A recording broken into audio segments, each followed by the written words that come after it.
റോമാലേഖനം 9 അധ്യായം 27, 28 വാക്യങ്ങൾ. യെശയ്യാവോ ഇസ്രായേലിനെ കുറിച്ച്, ഇസ്രായേൽ മക്കളുടെ എണ്ണം കടൽക്കരയിലെ മണൽ പോലെ ആയിരുന്നാലും ശേഷിപ്പത്രേ രക്ഷിക്കപ്പെടൂ. കർത്താവ് ഭൂമിയിൽ തൻ്റെ വചനം നിവർത്തിച്ച് ക്ഷണത്തിൽ തീർക്കും എന്ന് വിളിച്ചു പറയുന്നു. റോമാലേഖനം 9 അധ്യായം 27, 28 വാക്യങ്ങളെക്കുറിച്ചുള്ള വിശദീകരണം താഴെ നൽകുന്നു. 1. പഴയ നിയമത്തിലെ സൂചന. ഈ വാക്യങ്ങൾ പഴയ നിയമത്തിലെ യെശയ്യാ പ്രവാചകന്റെ പുസ്തകം 10 അധ്യായം 22, 23 നിന്നുള്ള നേരിട്ടുള്ള ഉദ്ധരണിയാണ്. അസീറിയൻ പ്രവാസത്തിന്റെ കാലത്ത് ഇസ്രായേലിന് സംഭവിക്കാനിരിക്കുന്ന നാശത്തെയും അതിനിടയിലും ദൈവം കരുതി വയ്ക്കുന്ന രക്ഷയെയും കുറിച്ചാണ് യെശയ്യാവ് ഇത് പ്രവചിച്ചത്. 2. പൗലോസ് ഇത് ഉദ്ധരിക്കാൻ കാരണമെന്താണ്?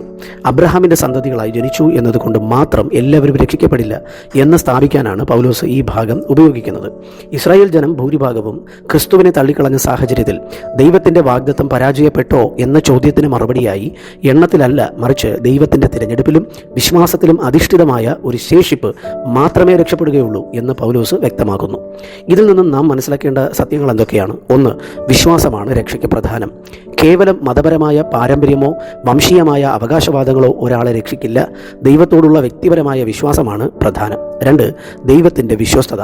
ഒരു വലിയ സമൂഹം ദൈവത്തെ തള്ളിക്കളഞ്ഞാലും തന്നോട് പറ്റി നിൽക്കുന്ന ഒരു ചെറിയ വിഭാഗത്തെയെങ്കിലും ദൈവം എപ്പോഴും കാത്തു സൂക്ഷിക്കും എന്നത് നാം മനസ്സിലാക്കണം. 3.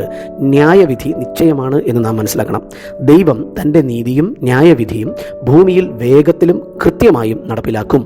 ദൈവത്തിൻ്റെ കരുണ സ്വീകരിക്കാത്തവർക്ക് അവൻ്റെ ന്യായവിധിയെ നേരിടേണ്ടി വരും. ചുരുക്കത്തിൽ, രക്ഷ എന്നത് ഭൂരിപക്ഷത്തിൻ്റെ വഴിയല്ല, മറിച്ച് ദൈവത്തിൻ്റെ കൃപയാൽ വിശ്വസ്തയോടെ നിലനിൽക്കുന്ന ഒരു ചെറിയ കൂട്ടത്തിന് ലഭിക്കുന്ന ദാനമാണ്. ഈ വേദാംശത്താൽ ഇന്ന് ദൈവം നിങ്ങളെ അനുഗ്രഹിക്കുമാറാകട്ടെ. ആമേൻ.